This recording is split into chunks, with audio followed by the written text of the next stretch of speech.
Assalamualaikum warahmatullahi wabarakatuh. Kembali lagi di cerita mistismu. Kali ini masih ngelanjutin cerita dari Mas Hendri Setiawan. Ini part terakhirnya, yaitu part 3-nya. Oke guys, jangan lupa subscribe-nya ya.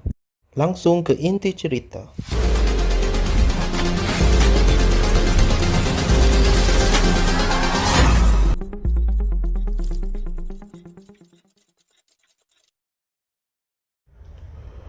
Burung jala itu masih hinggap dan bermain-main di atas batu yang persis berada di pinggir sebuah telaga.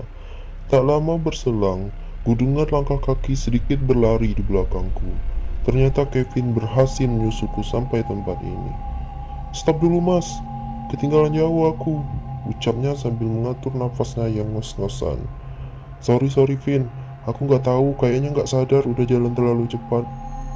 "Beruntung kamu gak terlalu jauh nyasarnya," sambungku.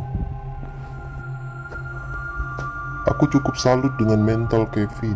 Dia masih SMA kelas 3, tapi cukup bisa mengendalikan rasa takutnya dan tidak panik dalam situasi seperti ini.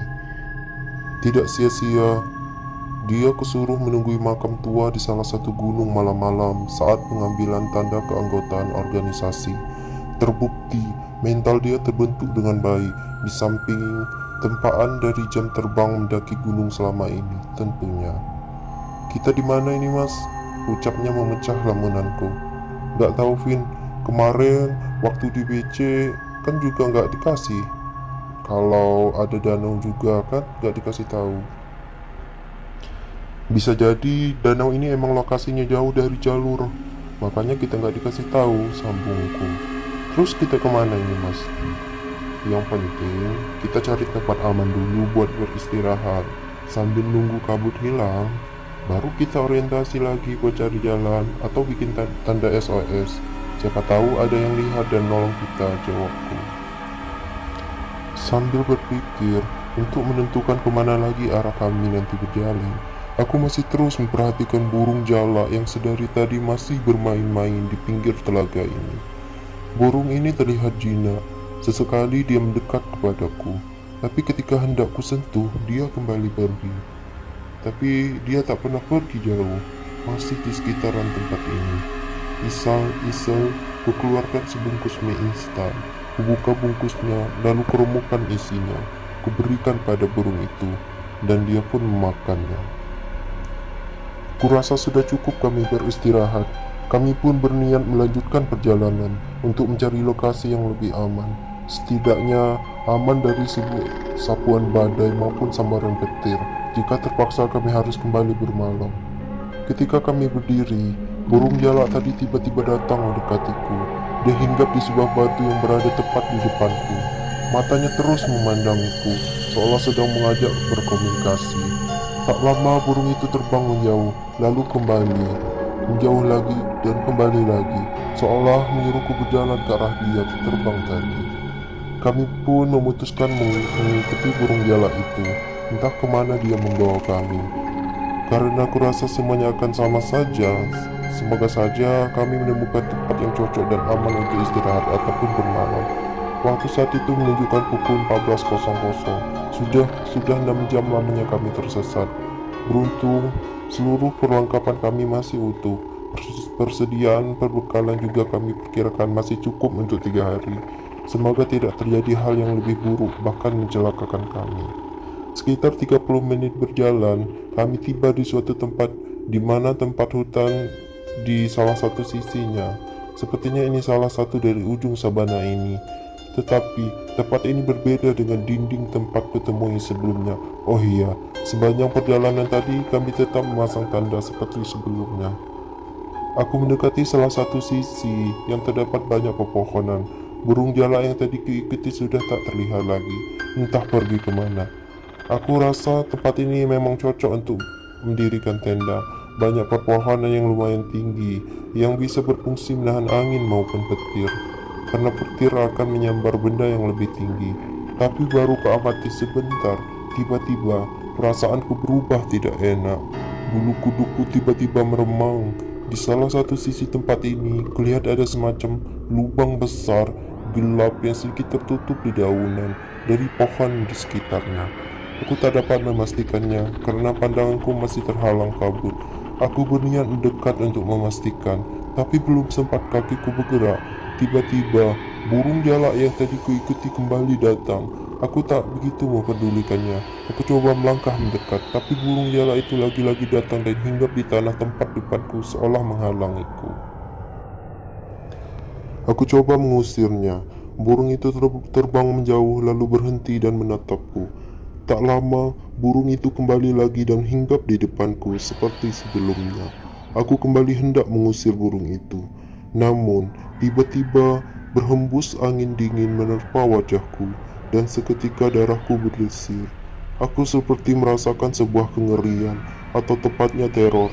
Aku melihat ke arah tempat yang hendak kutuju tadi. Perlahan, kabut tersibak. Sedikit lebih jelas kulihat bahwa tempat itu adalah sebuah goa.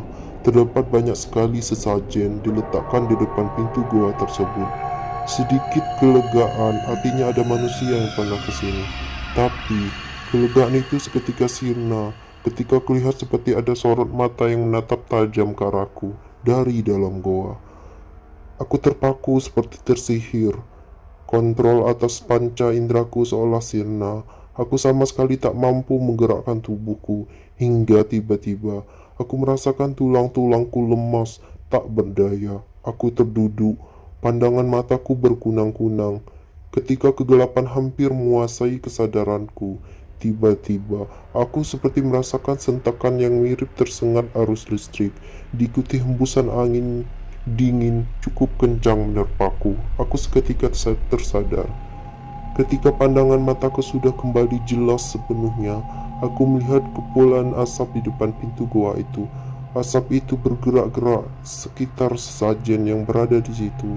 Tak lama kemudian tiba-tiba Kevin berteriak di belakangku. Mas, itu lari mas, ayo lari cepat.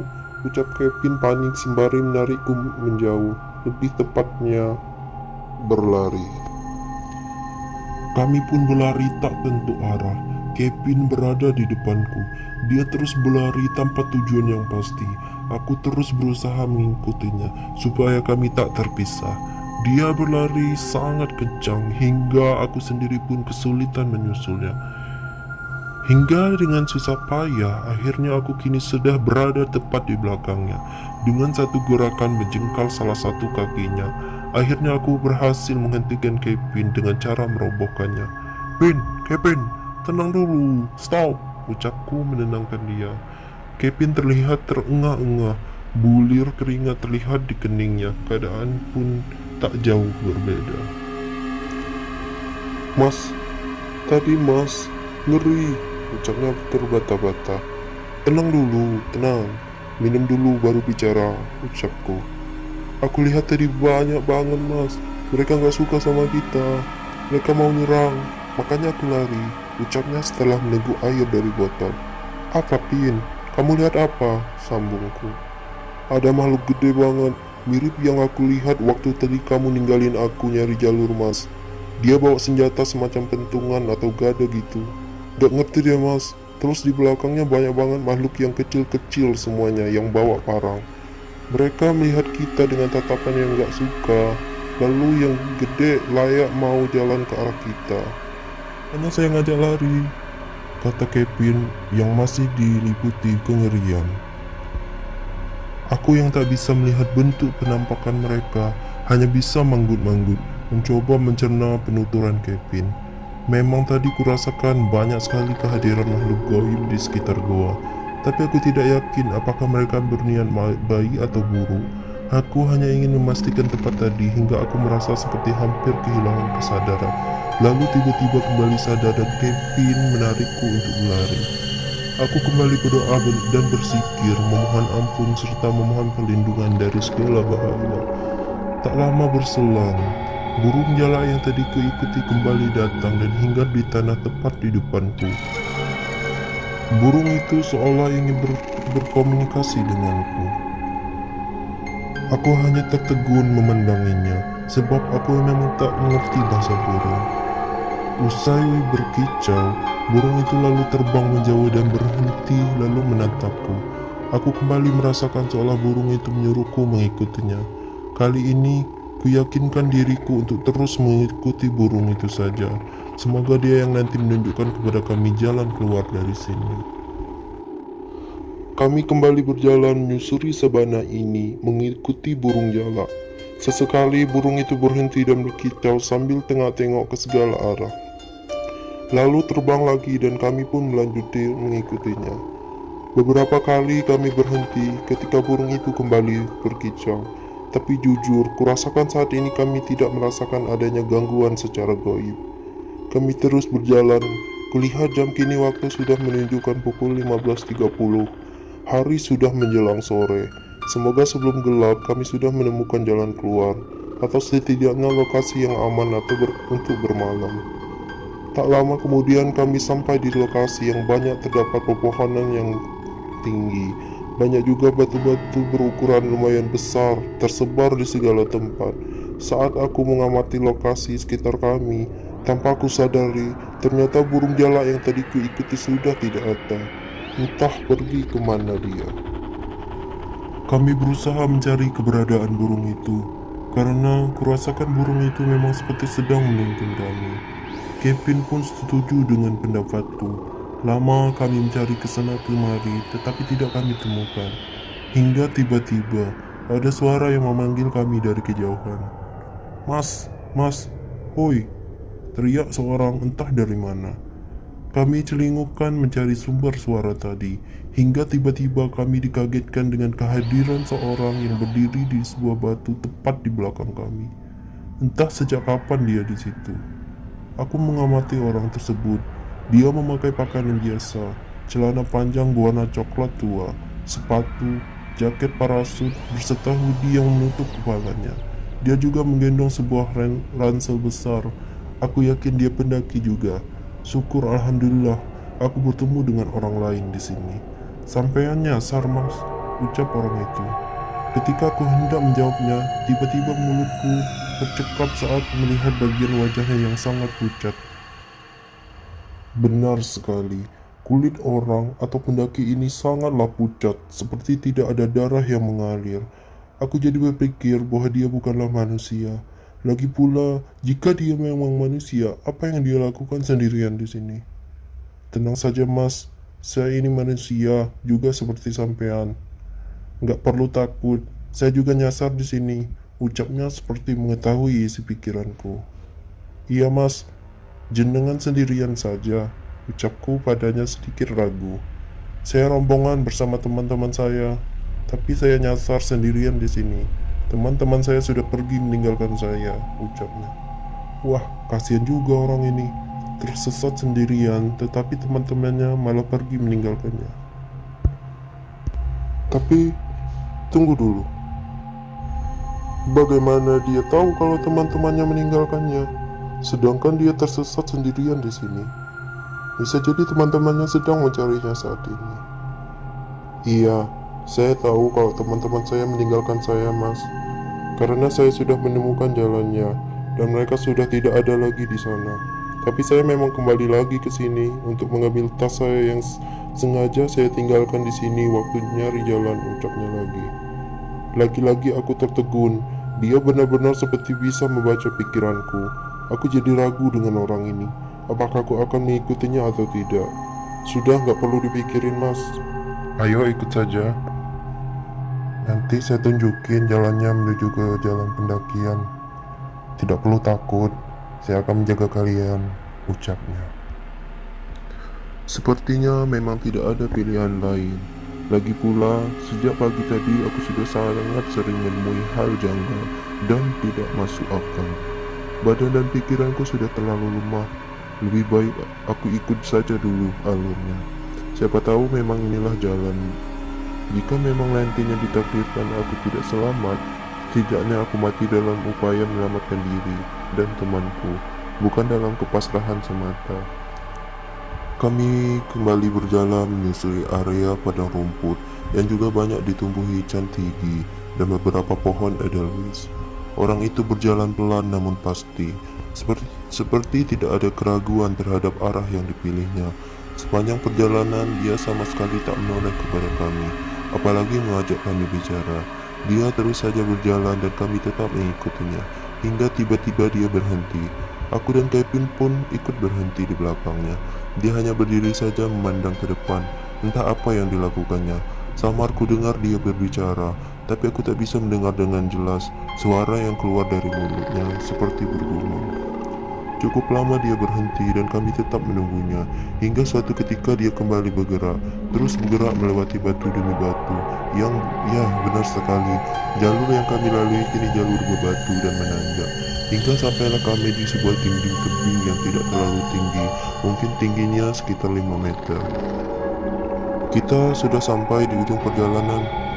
Kalian jalan saja melalui pinggiran tebing ini, teruslah naik. Nanti kalian akan menemukan jalur pendakian, ucapnya tanpa menoleh.